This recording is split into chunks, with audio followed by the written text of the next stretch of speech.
जय श्री राधे, जय श्री राम। तो हमने सुना है कि कुछ लोग कहते हैं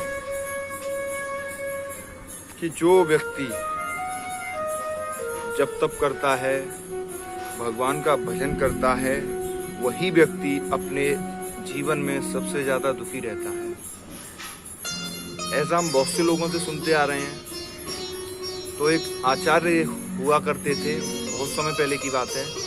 तो आचार्य के दो शिष्य थे।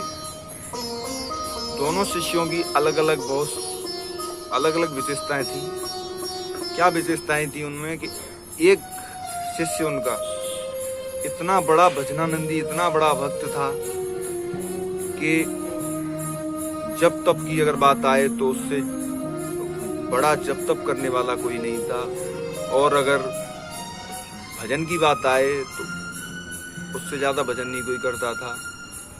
तो बहुत बड़ा भजनानंदी था वो। भगवान के प्रति उसकी बहुत आस्था थी। इतना अच्छा भजन करने वाला व्यक्ति, और उसके जीवन में एक घटना हुई। उस घटना को बताएंगे, लेकिन दूसरे की विशेषता ये थी, जितना बड़ा वो भजनानंदी था उतना ही बड़ा वो पापी था, उतना ही बड़ा वो अधर्मी था। अधर्म उसका बात करूं मैं अधर्म के बारे में, तो अधर्म उसका ये था कि उसको प्रतिदिन उसकी दिनचर्या मदिरा पान करना और कई सारे कार्य उसके ऐसे थे, वेश्याओं की संगत करना। बहुत बड़ा पापी था वो। हुआ क्या कि एक समय दोनों ही आचार्य के पास, आचार्य के आश्रम जा रहे थे। तो रास्ते में उसको जो भगवान का भजन नहीं करता था, उसके पैर में, जो भगवान का भजन नहीं करता था, उसको अपने पैर के पास एक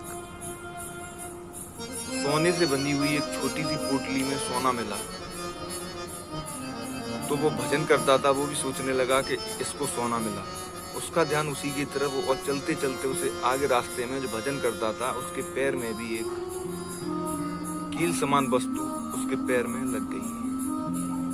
उससे उसके पैर से ऐसे लगी और ऐसे पार आई तो उसे बहुत दर्द हुआ। दोनों लोग आश्रम पहुंचे गुरु जी के पास। तो सोचने लायक बात है कि जो भजन करता है उसको कष्ट मिले, और जो अधर्म करता है उसको धन मिला। तो उसने सोचा कि मैं इस शब्द को गुरुदेव से पूछूं कि हे गुरुदेव, आप हमें ये बताइए कि जो भजन कर रहा है उसको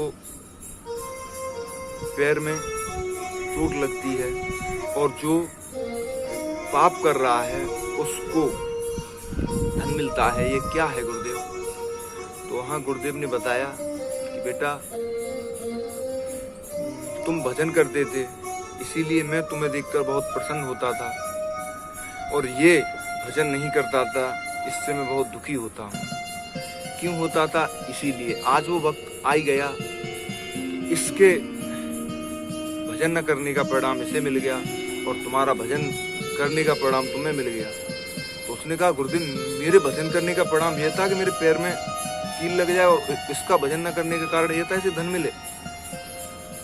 उन्होंने कहा, ये नहीं, तुम्हें जो एक कील समान वस्तु तुम्हारे पैर में लगी है, ये वस्तु नहीं लगती तुम्हारी इस क्षण मृत्यु होनी थी, और तुमने भजन किया, उससे तुम्हारी वो मृत्यु टल गई। और इसके इस समय बहुत बड़ा खजाना मिलता, इसे बहुत बड़ा राज्य मिलता, ये एक राज्य का राजा बनता इस समय। लेकिन इसने भजन न करके वो सब कुछ अपने हाथों से गवा दिया। तो इसीलिए ये मत सोचो कि हम भगवान का भजन करते हैं तो हमारी जिंदगी में दुख आते हैं। ये मत कहो कि भगवान परीक्षा लेता है, भगवान कुछ नहीं लेता। समस्या ये है कि हमारा जो कर्म, अगर हमें चोट लगती है और हम भजन भी कर रहे हैं, सब कुछ कर रहे हैं, तो शायद उस समय कुछ बड़ा हादसा होने से हमारे जीवन से टल गया है, वो हादसा आगे बढ़ गया है। तो यही सब कुछ सोचकर हमें भगवान की भक्ति करनी चाहिए। अगर आप भक्ति नहीं करोगे तो कहीं एक छोटे से धन में ही सिमट कर ना रह जाओ। तो इसलिए भगवान की भक्ति कीजिए। जय श्री राम, जय श्री राधे।